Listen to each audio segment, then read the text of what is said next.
السلام علیکم ورحمۃ اللہ وبرکاتہ نحمده ونصلی علی رسولہ الکریم اما بعد اعوذ باللہ من الشیطان الرجیم بسم اللہ الرحمن الرحیم رب اشرح لی صدری ویسر لی امری واحلل عقدۃ من لسانی یفقہوا قولی۔ سورہ بقرہ آیت نمبر 202، سیکنڈ ہاف، جز 2۔ ومنهم من يقول ربنا آتنا في الدنيا حسنة وفي الآخرة حسنة وقنا عذاب النار أولئك لهم نصيب مما كسبوا والله سريع الحساب واذكروا الله في أيام معدودات فمن تعجل في يومين فلا إثم عليه ومن تأخر فلا إثم عليه لمن اتقى واتقوا الله واعلموا أنكم إليه تحشرون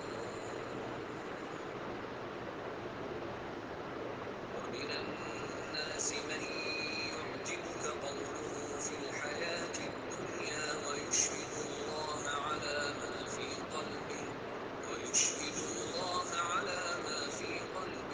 وهو ألد الخصام وإذا تولى سعى في الأرض ليفسد فيها ويهلك الحرث والنسل والله لا يحب الفساد وإذا قيل له اتق الله أخذته العزة بالإثم فحسبه جهنم ولبئس المهاد ومن الناس من يشري نفسه ابتغاء مرضات الله والله رؤوف بالعباد صدق اللہ العظیم۔ ہم نے پہلے جو ہے نصف اول کیا تھا اور آیت نمبر 201 تک، 201، 201، اور اس میں جو ہے ہم نے جو چیزیں، جو ٹاپکس کور کیے تھے اس میں بہت ساری چیزیں تھیں جس میں انسان کی زندگی میں آزمائش، صبر کا اجر، آیت توحید، یہ سب پڑھا تھا۔ پھر کھانا حلال اور طیب بندی تقلید پہ بات کی تھی، اور اب ہم نے جو ہے وہ رمضان کے احکامات جو ہے نا وہ شروع ہو گئے تھے، اور اس میں پھر دو طرح کے لوگوں کی بات ہوئی تھی کہ جس میں کچھ لوگ ایسے ہیں جو صرف اور صرف دنیا ہی کے لیے دعائیں کرتے ہیں، اور کچھ لوگ جو ہیں وہ دنیا اور آخرت دونوں کی بھلائی مانگتے ہیں۔ اور ہم سب کو اپنا جائزہ لینا چاہیے، اپنی دعاؤں کا جائزہ لینا چاہیے کہ کتنی ہم دنیا کے لیے کرتے ہیں اور کتنی آخرت کے لیے۔ یا اگر کوئی عمرے یا حج کو جاتا ہے تو ہم اسے اگر دعا کا کہتے ہیں تو اس میں کتنی اپنی دنیا کے لیے کہتے ہیں اور کتنی اپنی آخرت کے لیے۔ تو آج ہم شروع کرتے ہیں آیت نمبر 202 سے۔ اللہ تعالیٰ کیا فرما رہے ہیں کہ اولئک لہم نصیب مما کسبوا واللہ سریع الحساب واذکروا اللہ فی ایام معدودات ومن تعجل فی یومین فلا اثم علیہ۔ یہ حج کی کیونکہ آیات ہیں، منا میں ٹھہرنے کی بات ہو رہی ہے کہ یہ گنتی کے چند روز ہیں جو تمہیں اللہ کی یاد میں بسر کرنے چاہیے، پھر جو کوئی جلدی کر کے 2 دن میں واپس آ جائے تو کوئی حرج نہیں، اور جو کچھ دیر زیادہ ٹھہر کر پلٹا تو بھی کوئی حرج نہیں، یعنی کہ یا تو 12 ذی الحج یا 13 ذی الحج تک جو ہے وہ رک سکتے ہیں، اور جو کچھ دیر زیادہ ٹھہر کر پلٹا تو بھی کوئی حرج نہیں، بشرطے، شرط کیا ہے نا، شرط یہ ہے لمن اتقی، جس نے تقوی اختیار کیا، چاہے 2 دن ٹھہرے لیکن تقوی کے ساتھ اللہ کی یاد میں بسر کیے، اور ساتھ میں کیا، کہ اللہ تعالیٰ کی نافرمانی سے بچے، فلا اسم علیہ، یعنی کوئی گناہ کا کام نہیں کیا. یہ نہیں کہ رکے تو 3 دن تک لیکن جو ہے وہ اللہ سے کوئی رابطہ نہ رہا، اور سارے الٹے سیدھے کام کرتے رہے. اور اس کے بعد آیت نمبر 204، 204، اور اس کے بعد 204 کے بعد جو ہے 205 اور 206 اور 207 میں 2 طرح کی پرسنالٹیز کی بات ہو رہی ہے، 2 طرح کی شخصیات کی. تو اللہ تعالیٰ کیا فرما رہے ہیں؟ وَمِنَ النَّاسِ مَن يُعْجِبُكَ قَوْلُهُ فِي الْحَيَاةِ الدُّنْيَا وَيُشْهِدُ اللَّهُ عَلَىٰ مَا فِي قَلْبِهِ وَهُوَ أَلَدُّ الْخِصَامِ. انسانوں میں تو کوئی ایسا ہے جس کی باتیں تمہیں دنیا کی زندگی میں بہت ہی بھلی لگتی ہیں، اور اپنی نیک نیتی پر وہ بار بار خدا کو، اللہ تعالیٰ کو گواہ ٹھہراتا ہے.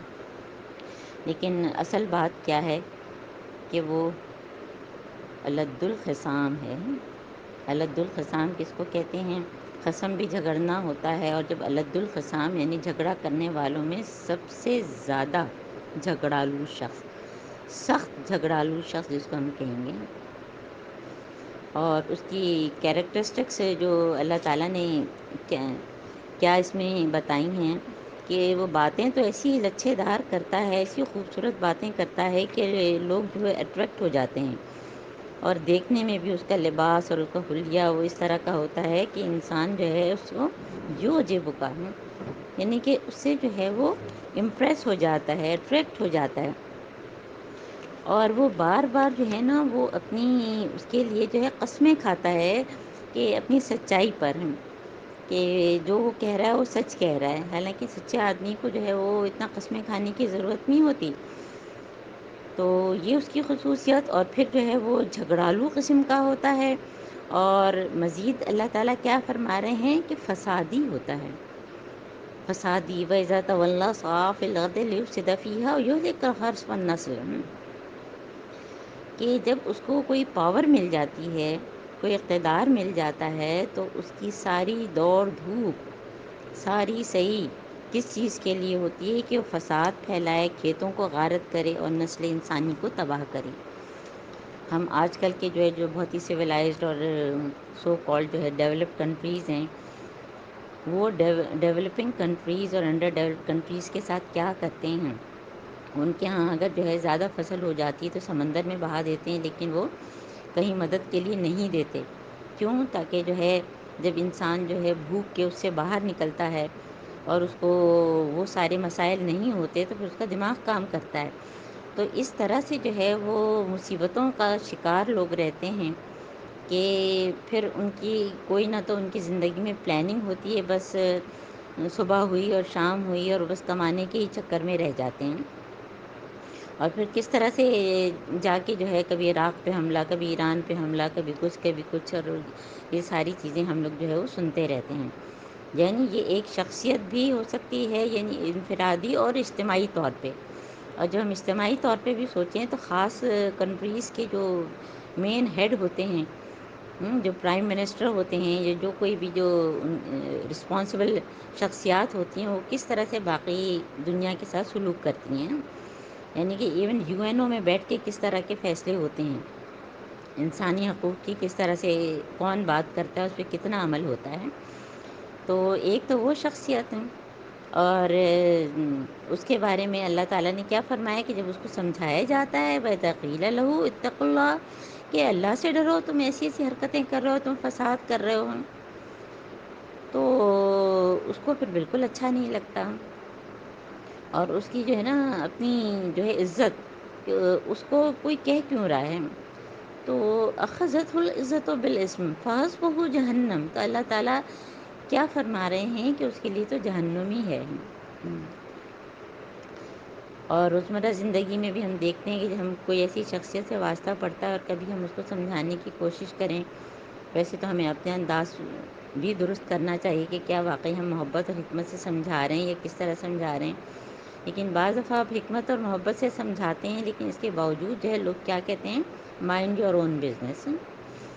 تو یہ وہی بات ہے کہ وَإِذَا قِيلَ لَهُ اتَّقِ اللَّهَ أَخَذَتْهُ الْعِزَّةُ بِالْإِثْمِ فَحَسْبُهُ جَهَنَّمُ وَلَبِئْسَ الْمِهَادُ. اور کتنا برا ٹھکانہ ہے. اور پھر جہاں اللہ تعالیٰ ایک قسم کی شخصیت کی بات کرتے ہیں تو ہمیشہ اس کے کمپیریزن میں جو سائملٹینیس کنٹراسٹ جس کو کہتے ہیں وہ ضرور لاتے ہیں. اور دوسری طرف ایسی بھی شخصیات ہیں ومن الناس من یشری نفسه ابتغاء مرضات اللہ، کہ انسانوں میں کوئی ایسا بھی ہے جو اللہ تعالیٰ کی رضا کی طلب میں اپنی جان کھپا دیتا ہے. یعنی کہ اس کے ذہن میں جو ہے وہ صرف اور صرف اللہ کی رضا ہوتی ہے. اور صحابہ کرام کے بارے میں ہم کیا کہتے ہیں، رضی اللہ عنہ ورضوا عنہ، کیونکہ وہ اللہ سے راضی تو اللہ بھی ان سے راضی. تو ہم کو اپنا جائزہ لینا چاہیے کہ کہیں میری باتیں تو اتنی زیادہ نہیں ایسی ہوتی ہیں کہ لوگ اٹریکٹ ہو جاتے ہیں لیکن میرے اندر تقویٰ نہ ہو، یا میری ذات سے زمین میں کوئی فساد ہو رہا ہو. کیونکہ یہ قرآن ہمارے پڑھنے کا مقصد یہ ہے کہ ہم ہر روز جب بھی یہ دورہ قرآن کریں، جب بھی یہ آیات پڑھیں تو آرڈر آف دا ڈے نکالیں اپنے لیے، جو ہے وہ پریکٹسنگ پوائنٹس نکالیں کہ میں اس میں سے کس طرح سے اپنے آپ کو صحیح کر سکتی ہوں. اور پھر اللہ تعالیٰ فرما رہے ہیں آیت نمبر 207 ہائی لائٹ کر لیں، بہت اہم آیت ہے. یا ایھا الذین آمنوا ادخلوا فی السلم کافہ، اے لوگو جو ایمان لائے ہو.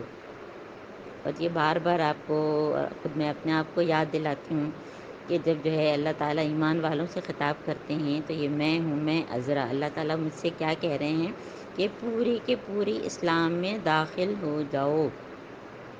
اسلام میں پورا داخل ہونا. ابھی پہلی جو ہم نے سپارہ پڑھا تھا اس میں صبغۃ اللہ، اللہ کا رنگ اختیار کرو. تو کیا مطلب ہے، with no reservations and exceptions, ہیں کہ یہ تو مانیں گے اور یہ نہیں مانیں گے. اسلام میں پورے کے پورے داخل ہونا. یعنی ہمارا حال کیا ہے کہ ہم ساری عمر جو ہے منصوبے بناتے ہیں کہ ہماری نوکری ہو جائے گی تب ہم قرآن پڑھیں گے، بچوں کی شادی ہو جائے گی تب حج کریں گے، یہ ریٹائر ہو جائیں گے تو قرآن سے جڑیں گے. یعنی کیا ہمیں پتہ ہے کہ اگلا لمحہ ہمارا ہے یا نہیں ہے، یا ہم کب تک زندہ رہیں گے.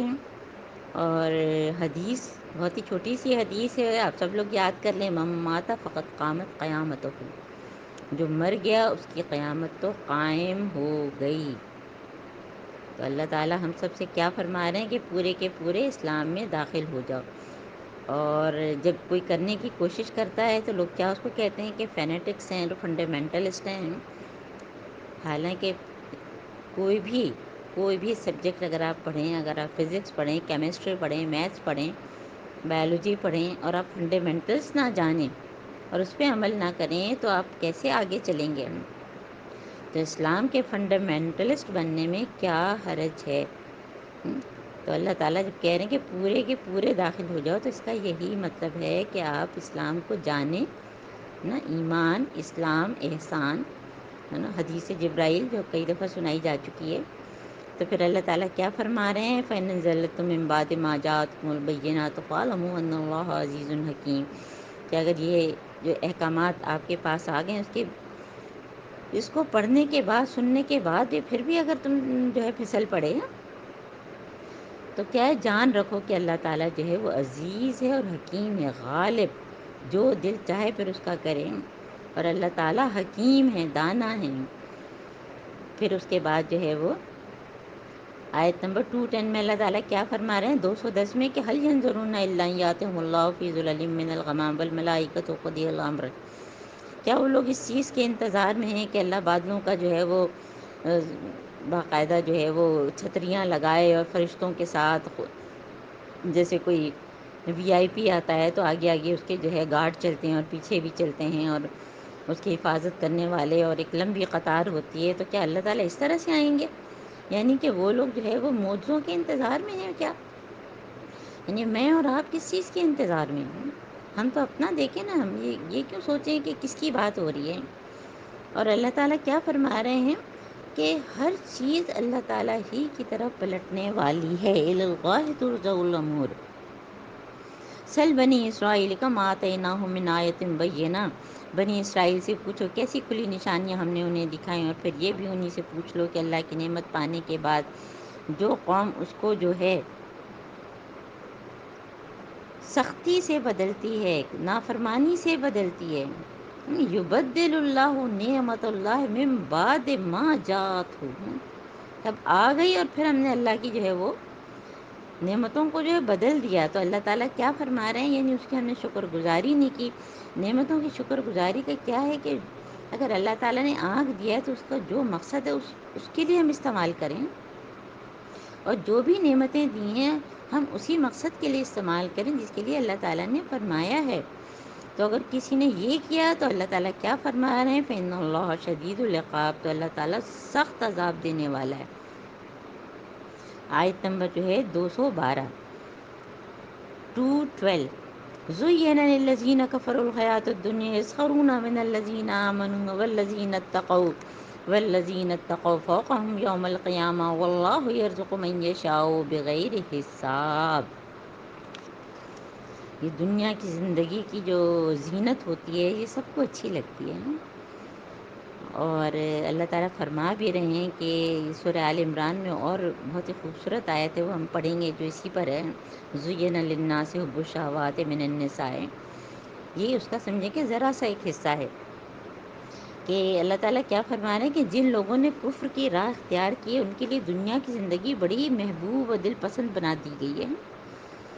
دنیا کی زندگی، لمبی لمبی گاڑیاں، اونچی بلڈنگ، بہترین گھر، شاندار کھانا پینا، سب کچھ، یعنی دنیا کی زینت کس کو اچھی نہیں لگتی؟ خیر ہم دنیا میں رہتے ہیں تو سب چیزیں ہم کو اٹریکٹ کرتی ہیں، لیکن کافر کے دل میں صرف یہی ہوتی ہے،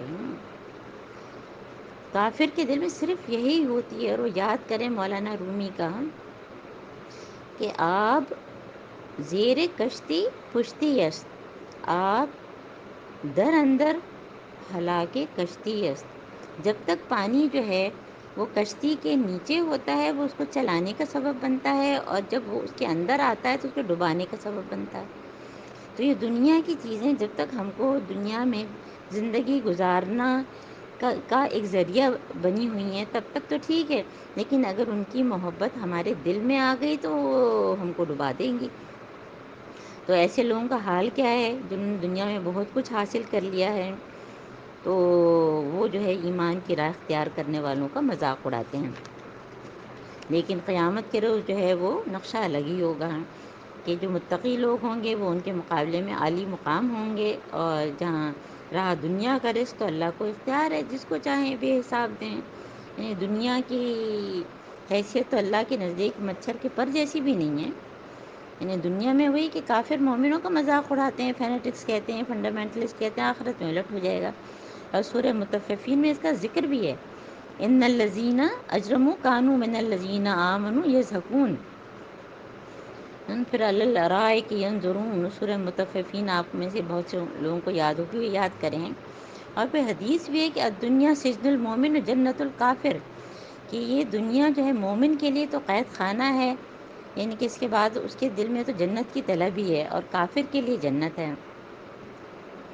اب اس کے بعد جو ہے وہ اگلی آیت 213، یہ آیت اختلاف ہے۔ آیت اختلاف جو ہے وہ سورہ بینہ میں بھی اس کے بارے میں بات ہوئی ہے بہت ہی تفصیل سے۔ اس میں اللہ تعالیٰ کیا فرما رہے ہیں کہ کان الناس امۃ واحدہ، کہ سب لوگ شروع میں ایک ہی طریقے پہ تھے، یعنی حضرت آدم علیہ السلام کی اولاد تھے، کوئی لوگوں میں فرق نہیں تھا۔ پھر فبعث اللہ نبیین مبشرین و منذرین، اور اللہ تعالیٰ نے پھر نبی بھیجے جو کہ بشارت دیتے تھے اور ڈراتے تھے۔ اور اس میں ہم نے سورہ بقرہ کی آیت نمبر 38 میں پڑھ لیا ہے کہ فَإِمَّا يَأْتِيَنَّكُم مِّنِّي هُدًى فَمَن تَبِعَ هُدَايَ وَلَا خَوْفٌ عَلَيْهِمْ وَلَا هُمْ يَحْزَنُونَ۔ تو شروع میں تو سب مل جل کے رہتے تھے، ایک ہی طریقے پہ تھے، اور اس کے بعد جو ہے مزید نبی آئے، نبیوں کا کام کیا تھا کہ لوگوں کو جو ہے حق اور باطل کا فرق بتائیں، لیکن لوگوں نے کیا کیا کہ حق کے بارے میں آپس میں اختلافات کرنے شروع کر دیے۔ واضح احکامات آنے کے بعد اختلافات ہیں، سورہ بینہ پڑھ لیجئے گا۔ کون سا اختلاف؟ مسلک اور فرقوں کا، کہ بنی اسرائیل میں یہودیوں میں 72 فرقے ہیں، اور خود مسلمانوں میں 73 فرقے ہیں، اور ہر فرقہ اپنے آپ کو جو ہے وہ ہدایت یافتہ سمجھتا ہے۔ اور یہ جو فرق ہیں وہ کس وجہ سے ہیں؟ اللہ تعالیٰ فرما رہے ہیں بغیم بینہم، آپس میں ایک دوسرے سے جو ہے وہ دشمنی، ایک دوسرے کے سامنے ڈومینیٹ ہونے کا ان کا جو شوق تھا، تعصب کی بنیاد پہ، جیسے بنی اسرائیل حضرت محمد صلی اللہ علیہ وسلم کو پہچان چکے تھے، یعرفونہ کما یعرفون ابناءہم، اپنے بیٹوں کی طرح پہچانتے تھے، لیکن پھر بھی تعصب کی وجہ سے کہ یہ پیغمبر جو ہے وہ بنی اسرائیل کا نہیں ہے، بنی اسماعیل کا ہے، تو مان کے نہیں دیا ہم۔ اب آیت نمبر 214 ہے، 214۔ ام حسبتم ان تدخلوا الجنة ولما يأتكم مثل الذين خلوا من قبلكم مستهم البأساء والضراء وزلزلوا حتى يقول الرسول والذين آمنوا معه متى نصر الله ألا إن نصر الله قریب۔ بہت ہی زبردست آیت ہے، اس کو ہائی لائٹ کر لیں، انڈر لائن کر لیں۔ کیا تم لوگوں نے یہ سمجھ رکھا ہے کہ یوں ہی تمہیں جنت کا داخلہ مل جائے گا؟ حالانکہ تم پر تو ابھی تک وہ سب امتحانات سے تم لوگ گزرے ہی نہیں ہو جو تم سے پہلے ایمان لانے والوں پر گزر چکے ہیں۔ ان پر سختیاں آئیں، مصیبتیں آئیں، وہ ہلا مارے گئے، زلزلو، زلزلے میں کیسے جھٹکے لگتے ہیں، وَزُلْزِلُوا حَتَّى يَقُولَ الرَّسُولُ، اتنے وہ ہلا مارے گئے کہ جو ان کے رسول اور ان کے ساتھی اہل ایمان بھی جو ہے وہ کہنے لگے اللہ تعالیٰ سے کہ اللہ تعالیٰ مدد کب آئے گی؟ تو اللہ تعالیٰ کیا فرما رہے ہیں، الا ان نصر اللہ قریب، بے شک اللہ تعالیٰ کی مدد جو ہے وہ قریب ہے۔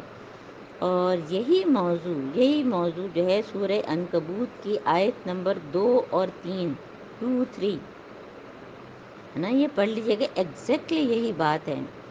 کیا تم سمجھتے ہو کہ تم بس کلمہ پڑھا اور تم جنت میں داخل ہو جاؤ گے؟ کیا تم آزمائے نہیں جاؤ گے ہیں؟ اور یہ ہم کون سی آیت پڑھ رہے ہیں؟ سورہ بقرہ کی آیت نمبر 214۔ پھر یہی بات سورہ آل عمران کی آیت نمبر 142 ہے نا، وہ 142 ہے، دیکھیں نمبرز وہی ہیں، یاد رکھنے کا بہت اچھا طریقہ ہوتا ہے۔ سورہ بقرہ کی آیت نمبر 214 اور سورہ آل عمران کی 142۔ تو یعنی کہ آزمائشیں تو آئیں گی، اللہ تعالیٰ جو ہے کھوٹے کھرے کو جو ہے وہ پرکھیں گے، پھر اس کے بعد جنت میں داخل کریں گے نا۔ ہم تو ایک معمولی سے برتن لینے جائیں تو ٹھوک بجا کے دیکھتے ہیں، تو کیا اللہ تعالیٰ کو یہ نہیں ہے کہ وہ ہم کو ٹھوک بجا کے دیکھیں؟ کبھی دے کر کبھی لے کر، سورہ فجر میں موضوع ہے۔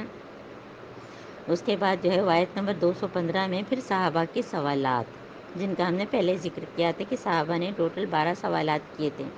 اب یہاں پہ کیا صحابہ سوال کر رہے ہیں، یسألونک ماذا ینفقون، وہ پوچھتے ہیں کہ ہم کیا خرچ کریں۔ لگتا ہے کہ صحابہ کے پاس جیسے کہ پتہ نہیں لکھپتی کروڑ پتی تھے جو پوچھ رہے ہیں، اور آگے پھر بار بار آئے گا ہم، لیکن وہ کتنے کانشیس تھے کہ جہاں پہ ہم خرچ کر رہے ہیں وہ صحیح کر رہے ہیں کہ نہیں۔ ہم سب اپنی اپنی شاپنگ لسٹ تو بنائیں ذرا کہ ہم کہاں خرچ کرتے ہیں، یہ بار بار خرچ کرنے کی بات ہے نا۔ تو اللہ تعالیٰ اب جواب کیا دے رہے ہیں، دیکھیے لسٹ میں کیا، فَلِلْوَالِدَيْنِ وَالْأَقْرَبِينَ وَالْيَتَامَى وَالْمَسَاكِينِ وَابْنِ السَّبِيلِ، اور یہی چیز ہم نے جو ہے آیت بر میں پڑھی، کیا ہے، والدین پر خرچ کرو۔ آج کل کیا حال ہے کہ بچے باہر ہیں، ماں باپ جو ہیں اپنے ملک میں ہیں، کسی بھی پرسن سپورٹ ورکر کے حوالے ہیں، کس طرح سے رہ رہے ہیں، صرف پیسے بھجوا رہے ہیں۔ تو یہ خرچ کرنا نہیں ہے، اور خرچ کرنے میں صرف پیسے نہیں ہوتے، اپنا ٹائم بھی دینا ہوتا ہے، اپنی محبت بھی دینی ہوتی ہے۔ پھر قرابت داروں پہ، یتیموں پہ، مسکینوں پہ، یہ پوری لسٹ ہے، اور مسافروں پہ ہیں۔ وَمَا تَفْعَلُوا مِنْ خَيْرٍ، اور جو بھی تم نیکی میں سے بھلائی کے لیے خرچ کرو، اور بھلائی کا جو معیار ہے وہ میں اور آپ ڈیسائیڈ نہیں کریں گے، بلکہ قرآن میں جس چیز کو نیکی کہا گیا ہے، ڈوز اینڈ ڈونٹس بالکل کلیئر کر دیے گئے ہیں۔ تو جو نیکی کے کاموں میں تم اگر خرچ کرو گے تو اللہ تعالیٰ تو بے شک بہت اچھی طرح سے باخبر ہیں۔ اور پھر اس کے بعد جو ہے وہ قتال کی آیات ہیں۔ اللہ تعالیٰ کیا فرما رہے ہیں، اس لیے ہم نے پہلے بھی تھوڑا بہت پڑھا تھا کہ یہ جہاد جو ہے، جہاد کی بات ہے، جہاد کا آخری حصہ جو ہوتا ہے وہ قتال ہوتا ہے۔ تو اللہ تعالیٰ کیا فرما رہے ہیں آیت نمبر 216 میں، کتب علیکم القتال۔ کتبہ کا لفظ جہاں استعمال ہوتا ہے، جیسے ہم نے کہا تھا کتب علیکم الصیام، کہ تم پر روزے فرض کر دیے گئے، جس کا مطلب ہوتا ہے فرض کرنا، ہے نا۔ قتال فرض، جہاد کا آخری درجہ، اس سے پہلے جہاد بن نفس، اپنی خواہشوں پر قابو پانا، اپنے آپ کو نیکی کی راہ پر لانا، جہاد بالقرآن، قرآن کے ذریعے جہاد کرنا، علم حاصل کرنا، آگے پہنچانا، جہاد بالقلم، قلم کے ذریعے لکھ کے جہاں جہاں جو جو کام کر سکتے ہیں، پھر آخری درجے میں جو ہے وہ قتال ہوتا ہے، اور سورہ محمد میں قتال کا حکم آ چکا تھا، وہ سورہ بقرہ سے پہلے نازل ہوئی، اور سورہ محمد کا دوسرا نام جو ہے سورہ قتال ہے۔ تو اللہ تعالیٰ کیا فرما رہے ہیں، دیکھیے یہ مدنی صورت ہے سورہ بقرہ، اور جب مکہ میں مسلمان تھے تو بار بار جو ہے وہ یہ جب ان پر ظلم ہوتے تھے اور ظلم و ستم سہتے تھے تو بار بار حضرت محمد صلی اللہ علیہ وآلہ وسلم کے پاس آتے تھے کہ ہم کو جو ہے جنگ کی اجازت دی جائے۔ تو ان کو کیا کہا گیا تھا، کفو ویدی کو، اپنے ہاتھوں کو جو ہے وہ باندھ کے رکھو، ابھی مت کھولو، ابھی تم مضبوط نہیں ہوئے ہو۔ پھر یہ مدینہ کی ریاست، اسلامی ریاست قائم ہوئی، نماز، زکوٰۃ، یہ ساری چیزیں احکامات آ رہے ہیں، ڈوز اینڈ ڈونٹس جب مضبوط ہو گئے تو پھر جو ہے وہ قتال کا حکم آیا، اور جب قتال کا حکم آ گیا تو لوگوں کو اچھا نہیں لگا۔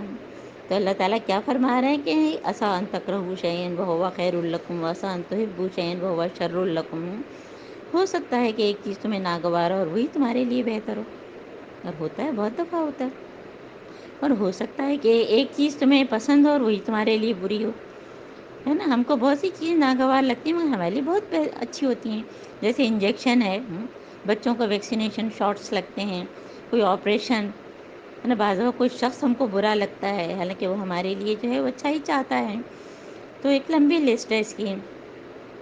پھر اس کے بعد جو ہے وہ حرام مہینوں کے بارے میں سوال، یسألونک عن الشہر الحرام قتال فیہ قل قتال فیہ کبیر، یہ پیچھے ہم نے آپ کو جو ہے بتایا تھا جب ہم نے فرسٹ ہاف کیا تھا کہ 4 حرام مہینوں کی تعداد بھی بتائی تھی آپ کو اور ان کے نام بھی بتائے تھے، اور اس میں جو ہے وہ اللہ تعالیٰ کیا کہہ رہے ہیں، لڑنا بہت برا ہے اور راہ خدا سے لوگوں کو روکنا اور اللہ سے کفر کرنا اور مسجد حرام کا راستہ جو ہے وہ خدا اللہ والوں پر بند کرنا، یہ سب جو ہے بہت ہی برا ہے، لیکن اگر وہ لوگ کریں تو پھر تم بھی نکل آؤ، یہ نہیں کہ تم ہاتھ پہ ہاتھ دھرے بیٹھو گے۔ اور ساتھ میں والفتنۃ اکبر من القتل، یہ پہلے بھی آیا تھا پھر آیا کہ فتنہ جو ہے قتل سے زیادہ خراب ہے۔ اکبر کس کو کہتے ہیں، سب سے بڑا، ہے نا، افعل کے وزن پہ، اور وہ فتنے سے اندر اندر سازشیں کر کے ان کا تو بس نہیں چلے کہ تم کو تمہارے دین سے پھیر لے جائیں۔ اور اس پہ جو ہے وہ یاد کریں کہ سونیا گاندھی نے ایک دفعہ کیا کہا تھا کہ ہم نے جو ہے اب ہمیں پاکستان پہ حملہ کرنے کی ضرورت نہیں ہے، کیونکہ ہم نے جو ہے یہ کلچرل میدان میں یہ جنگ جیت لی ہے۔ ہمارے یہاں جھونپڑیوں میں بھی کیبل لگے ہوئے ہیں، انڈین فلمیں دیکھی جا رہی ہیں، اور اس پہ طریقوں پر جو ہے مہندی کی رسمیں اور شادی کی رسمیں اور ساری چیزیں جو ہندوؤں کی ہیں وہ سب ہم کر رہے ہیں۔ تو اندر اندر کھوکھلا کر دینا، یعنی کہ ہمارے اپنی کوئی ویلیوز جو ہے ہم بھولتے چلے جائیں اور ہم دوسرے کے اس پر چلتے چلے جائیں، تو یہ بھی فتنہ ہے، کیونکہ اللہ تعالیٰ ہی فرما رہے ہیں، دیکھیے یہ میں یا کوئی اور نہیں کہہ رہا، اللہ تعالیٰ کیا کہہ رہے ہیں کہ وہ تو تم سے لڑے ہی جائیں گے حتیٰ کہ ان کا بس چلے تو تم کو تمہارے دین سے پھیر لے جائیں، اور تم سمجھ لو کہ تم میں سے جو کوئی اپنے دین سے پھرے گا اور کفر کی حالت میں جان دے گا اس کے اعمال دنیا اور آخرت دونوں میں ضائع ہوں گے۔ یہاں پہ 217 جو ہے 217 آیت نمبر جو ہے وہ مرتد کی بات آئی ہے کہ جو ایک دفعہ جو ہے وہ اسلام قبول کیا اور پھر اس کو چھوڑا تو کیا ہوگا، اس کو مرتد کہتے ہیں، اور مرتد کی سزا جو ہے وہ جہنم میں، اور دنیا میں بھی کہتے ہیں کہ مسلمانوں کی اسلامی ریاست میں جو ہے اس کو ختم کر دینا چاہیے، کیونکہ اس کے ہونے سے جو ہے بہت سی طرح طرح کی جو ہے وہ لوگ جو ہے فتنے میں پڑیں گے۔ تو یہاں پہ اللہ تعالیٰ کیا فرما رہے ہیں، جو کفر کی حالت میں جو اپنے دین سے پھرے گا اور کفر کی حالت میں جان دے گا اس کے اعمال دنیا اور آخرت دونوں میں ضائع ہو جائیں گے، اور ایسے سب لوگ جہنمی اور ہمیشہ جہنم ہی میں رہیں گے۔ اور اس کے برخلاف دوسری طرف کون سے ہیں، ہے نا، ایک طرف ہمیشہ جو ہے دیکھیے 2 شخصیات ہوتی ہیں سائملٹینیس کنٹراسٹ، ایک تو وہ جو کہ دین میں تھا اور پھر اس کے اعمال ایسے ہوئے کہ پورے دین سے پھر گیا ہے، اور دوسری طرف کون ہے، ان الذین آمنوا والذین ہاجروا وجاہدوا فی سبیل اللہ اولئک یرجون رحمت اللہ واللہ غفور رحیم۔ اللہ تعالیٰ کیا فرما رہے ہیں کہ جو لوگ ایمان لائے، جنہوں نے ہجرت کی اور جنہوں نے جہاد کیا اللہ کے راستے میں، ان پر اللہ کی رحمت ہے۔ جب ہم اس طرح کی آیات پڑھتے ہیں تو ہم سوچتے ہیں کہ پتہ نہیں یہ کون لوگ ہیں، ہے نا. مہاجر تو تھوڑے سے ہیں، پھر باقی جو ہے وہ سندھی ہیں، اور باقی جو ہے وہ پشتو اسپیکنگ ہے اور پنجابی اسپیکنگ ہے. ہم تو اس طرح سوچتے ہیں، حالانکہ مہاجر کی ڈیفینیشن حضرت محمد صلی اللہ علیہ وآلہ وسلم نے کیا فرمائی؟ المہاجر من حجر ما نہى اللہ ورسولہ عنہ. مہاجر وہ ہے جس نے ہر اس چیز سے ہجرت کی جس سے اللہ اور اس کے رسول نے منع کر دیا، روک دیا. ہجرت کیا ہے؟ اپنی پسندیدہ چیزوں سے کو چھوڑ دینا. حضرت محمد صلی اللہ علیہ وآلہ وسلم کو مکہ سے بہت محبت تھی، خانہ کعبہ سے بہت محبت تھی، لیکن دین کی خاطر انہوں نے ہجرت کر کے مکہ سے مدینہ گئے. ہم کو نیند بہت عزیز ہے، لیکن ہم نیند کو چھوڑ کر اٹھ کے تہجد اور فجر کے لیے کھڑے ہو جائیں، یہ ہماری ہجرت ہوگی. اور اس کے لیے ہمیں کیا کرنا پڑے گا؟ جہاد، یعنی کہ کوشش. جب بھی ہم برائی سے نیکی کی طرف سفر کرتے ہیں تو مستقل ہم اسی حالت میں ہوتے ہیں کہ ہم ایمان لاتے ہیں، ہجرت کرتے ہیں، جہاد کرتے ہیں اللہ کے راستے میں. اسی لیے حضرت ابراہیم علیہ السلام نے کیا فرمایا؟ انی مہاجر الی ربی. آپ بھی جو ہے زور سے دل میں بار بار اپنے آپ سے کہیں انی مہاجر الی ربی، میں تو رب کی طرف ہجرت کر رہی ہوں. اب جو غلطیاں ہیں وہ اللہ تعالیٰ خود ہی دیکھتے چلے جائیں گے. پھر اسے اگلی جو ہے وہ آیت ہے، آیت نمبر 219 میں پھر ایک اور سوال. یسألونک عن الخمر والمیسر قل فیہما اسم کبیر ومنافع للناس. اللہ تعالیٰ کیا فرما رہے ہیں؟ وہ سوال کرتے ہیں شراب اور جوئے کا کیا حکم ہے. شراب اور جوئے میں دونوں کو ایک ساتھ کئی جگہوں پہ رکھا گیا ہے. دونوں میں جو چیز مشترک ہے وہ ہے کہ انسان حقائق سے فرار، حقیقت سے فرار کرتا ہے. یہ والی آیت جو ہے، جو سورہ بقرہ کی آیت نمبر 219 سے شراب کی حرمت کی پہلی آیت ہے نا، اس لیے اس میں اتنی سختی نہیں ہے. پھر گریجولی جو ہے سختی بڑھتی گئی اور اس کے بعد جو ہے وہ باقاعدہ حتمی حکم آ گیا ہے. تو سورہ بقرہ 219، پھر سورہ نساء 48 ہے، پھر سورہ مائدہ 98 ہے. اسی لیے اس میں اللہ تعالیٰ کیا فرمانا ہے کہ ان دونوں میں بہت خرابی ہے، اگرچہ ان میں کچھ نفع بھی ہے، مگر ان کا یعنی وقتی طور پہ جو کچھ فائدہ نظر آتا ہے، لیکن ان کا گناہ ان کے فائدے سے بہت زیادہ ہے. پھر اگلا سوال. اچھا یہ بھی آپ بات یاد رکھیں کہ سورہ بقرہ میں شریعت کا ابتدائی خاکہ ہے جس کو کہتے ہیں بلو پرنٹ، اور سورہ مائدہ میں تکمیل ہے کہ الیوم اکملت لکم دینکم، کہ آج کے دن تمہارے لیے تمہارا دین مکمل کر لیا گیا. تو اب جو ہے پھر اگلا جو ہے یہ سلونہ کا آ گیا ہے کہ اللہ تعالیٰ پھر کیا فرما رہے ہیں کہ صحابہ پوچھ رہے ہیں کہ ہم راہ خدا میں کیا خرچ کریں.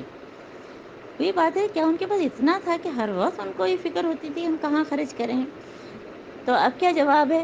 پہلے وہ لمبا جواب دیا، اب کیا قل اللف. کیا زبردست جواب. جو ضرورت سے زیادہ خرچ کرو، سر پلس ویلیو ہے نا، کمیونزم میں کہتے ہیں نا سر پلس ویلیو. جو تمہاری ضروریات سے زیادہ ہے وہ خرچ کرو. ہم ذرا جائزہ تو لیں اپنے گھر کا، اپنے وارڈروب کا، اپنے کچن کا، کیا کیا چیزیں ہماری ضرورت سے زیادہ پڑی ہوئی ہیں، یہ سب نکال دیں. گھر کی بھی صفائی ہو جائے گی، دلوں کی بھی صفائی ہو جائے گی، لوگوں کا بھلا بھی ہو جائے گا. کذالک یبین اللہ لکم الآیات لعلکم تتفکرون. اور اس طرح اللہ تعالیٰ اپنی آیات کھول کے بیان کرتا ہے تاکہ تم اس میں غور و فکر کرو. فی الدنیا والآخرہ، دنیا میں بھی اور آخرت میں بھی، یعنی غور و فکر کرو دنیا کی بھی اور آخرت کی بھی. اسلام رہبانیت نہیں سکھاتا، لیکن ریشو تو دیکھو کہ کتنی تمہیں دنیا کی فکر ہے، کتنی آخرت کی. یہ غور و فکر سے ہی پتہ چلے گا. پھر اگلا سوال. یسألونک عن الیتامی، وہ پوچھتے ہیں کہ یتیموں کے ساتھ کیا معاملہ ہو، اور جس طرز عمل میں ان کے لیے بھلائی ہو وہی اختیار کرنا بہتر ہے. یتیموں کی بات بھی بہت تفصیل سے پھر سورہ نساء میں آئے گی. اور یتیم کے سر پر ہاتھ رکھنا کتنا اس میں اجر ہے کہ جتنے ہمارے ہاتھ کے نیچے بال آئیں اتنی نیکیاں. اور کیونکہ یتیموں کے لیے جو پورا دیگچہ پکوا کے اور یتیم خانے بھجوانا تو بڑا آسان ہے، لیکن ان سے محبت کرنا، ان کو اپنے بچوں کی طرح سمجھنا. تو اللہ تعالیٰ کیا فرما رہے ہیں کہ ہر بھلائی ان کے لیے، اگر تم اپنا اور ان کا خرچ رہنا سہنا مشترک رکھو تو اس میں بھی کوئی مذائقہ نہیں ہے نا. وہ تمہارے ظاہر ہے کہ اتنے قریبی ہیں. اور اور برائی کرنے والے اور بھلائی کرنے والے دونوں کا حال اللہ پر روشن ہے. یعنی کہ اگر ان کا مال اتنا پیسہ ہمارے پاس نہیں ہے اور یتیم کے مال سے ہی ہمارا گھر بھی چل رہا ہے تو ہم کم سے کم اس کا حق تو نہ ماریں. اور اگر ہمارے پاس اتنا ہے تو ہمیں اس کے پیسوں میں سے لینے کی ضرورت ہی نہیں ہے. اس لیے اللہ تعالیٰ کیا جان کے فرما رہے ہیں کہ واللہ یعلم المفسد من المصلح. اللہ تعالیٰ چاہتا ہے کون جانتا ہے کہ کون فساد پھیلاتا ہے اور کون اصلاح کرنے والا ہے. اور اللہ چاہتا تو اس معاملے میں تم پر سختی کرتا ہے، لیکن اللہ تعالیٰ نے تمہارے اوپر چھوڑ دیا ہے. ان اللہ عزیز الحکیم، کہ اللہ تعالیٰ غالب تو ہیں لیکن حکمت والے بھی تو ہیں.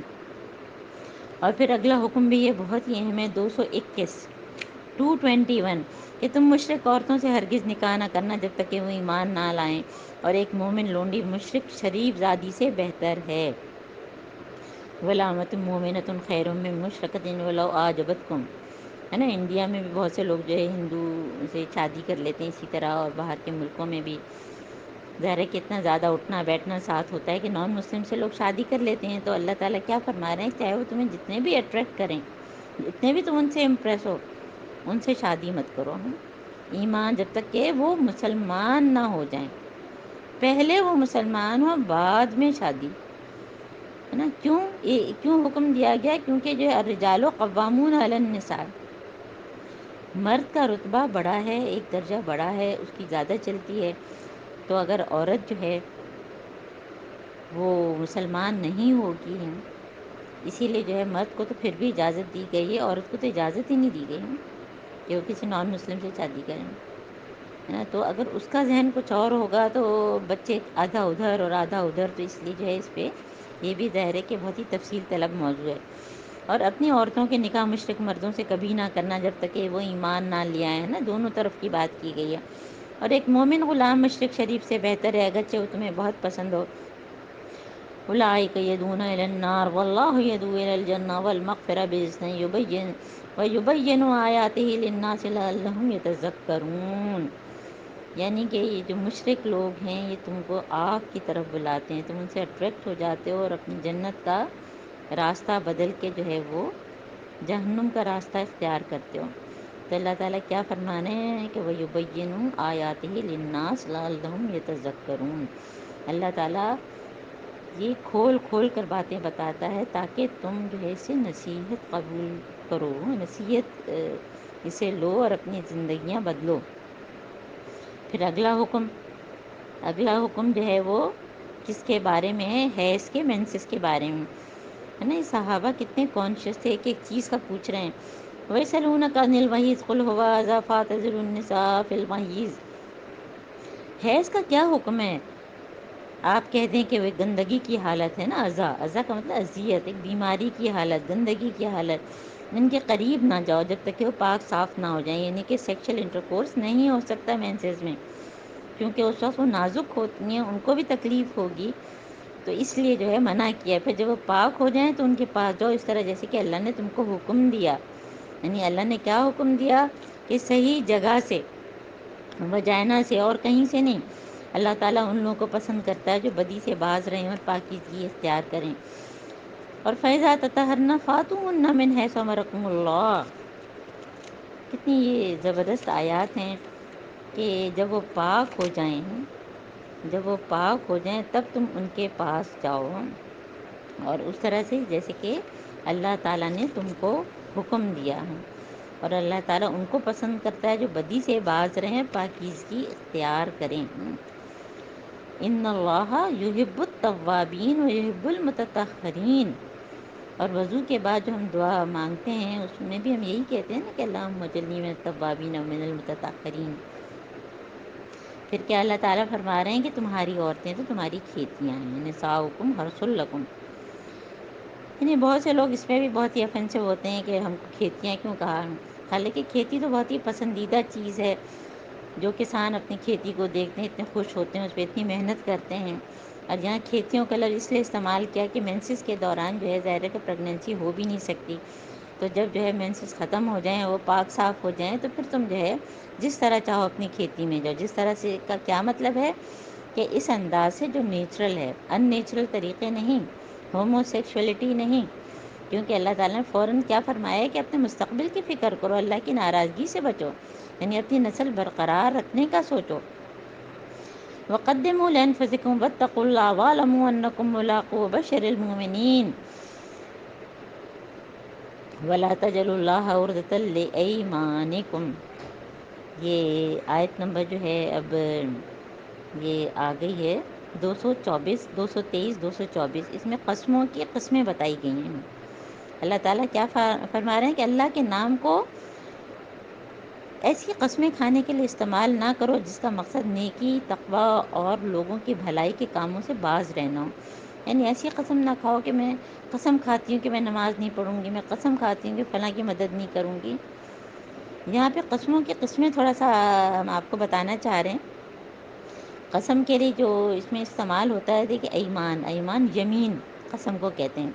تو یمین لغو ہوتی ہے، پھر یمین غموس اور یمین منعقدہ ہیں۔ یمین لغو ابھی یہ سب سورہ مائدہ میں ہم پڑھیں گے۔ یمین لغو یعنی کہ بے مقصد، جیسے کہ جو عربوں کی عادت تھی کہ واللہ اس طرح سے کہتے تھے ہر چیز میں، تو ان کا مقصد نہیں ہوتا تھا، بس تکیہ کلام ہوتا تھا۔ حالانکہ وہ لغو کے قریب بھی انسان کو نہیں جانا چاہیے، تو ہمیں تو اس پہ بھی کانشیس رہنا ہے، لیکن اس پہ جو ہے پکڑ نہیں ہے۔ پھر یمین غموس کیا ہے؟ جو گناہ میں پوری کی پوری ڈبو دے، یعنی ایسی قسم کھائے جیسے کہ بعض دفعہ ہم نے دیکھا شاپ کیپرز کہتے ہیں کہ باجی قسم اللہ کی کہ میرا ایک پیسے کا فائدہ نہیں ہے، حالانکہ ان کو پتہ ہوتا ہے کہ ان کو فائدہ ہے، تو وہ ایک قسم ہوتی ہے۔ پھر تیسری یمین منعقدہ، جس میں پوری پکی دل کے ساتھ سوچ سمجھ کے کہ میں یہ کام ایسے ہوگا تو میں یہ کروں گی، تو اس کو پورا کرنا ضروری ہے نا۔ اس کے پھر ہم ان شاء اللہ تعالیٰ بعد میں اور مزید تفصیل کریں گے۔ تو اللہ تعالیٰ کیا فرما رہے ہیں کہ اگر تم جو ہے وہ اللہ تعالیٰ بے معنی قسموں پر جو تم بلا ارادہ کھاتے ہو ان پر تو گرفت نہیں کرتا، مگر جو قسمیں سچے دل سے کھاتے ہو ان کی ضرور جو ہے وہ ان کے لیے پکڑے گا، اور اللہ تعالیٰ بہت درگزر کرنے والا اور بردبار ہے۔ اور اب جو ہے وہ ایلا کا قانون ہے کہ کیونکہ وہ لوگ جو ہے بار بار جو ہے وہ عورتوں سے تعلق ختم کر دیتے تھے اور اس کی کوئی مدت نہیں تھی، تو اللہ تعالیٰ نے جو ہے وہ ایلا کا قانون بنایا کہ جو لوگ اپنی عورتوں سے تعلق نہ رکھنے کی قسم کھا بیٹھتے ہیں ان کے لیے 4 مہینے کی مہلت ہے۔ انہوں نے رجوع کر لیا تو اللہ معاف کرنے والا اور رحیم ہے، انہوں نے طلاق ہی کی ٹھان لی تو جان لیں کہ اللہ سب کچھ جانتا اور سنتا ہے۔ تو ایلا کا قانون 4 مہینے تک اجازت، اس کے بعد یا تو طلاق دیں یا گھر بسائیں۔ اور پھر اس کے بعد جو ہے طلاق کی عدت اللہ تعالیٰ بتا رہے ہیں کہ والمطلقات یتربصن بانفسہن ثلاثۃ قروء، کہ جن عورتوں کو طلاق دی گئی ہے وہ 3 مرتبہ 3 مینسز آنے تک اپنے آپ کو روک کے رکھیں۔ ان کے لیے جائز نہیں کہ اللہ نے ان کے رحم میں جو کچھ تخلیق کیا ہے وہ اس کو چھپائے ہیں۔ اور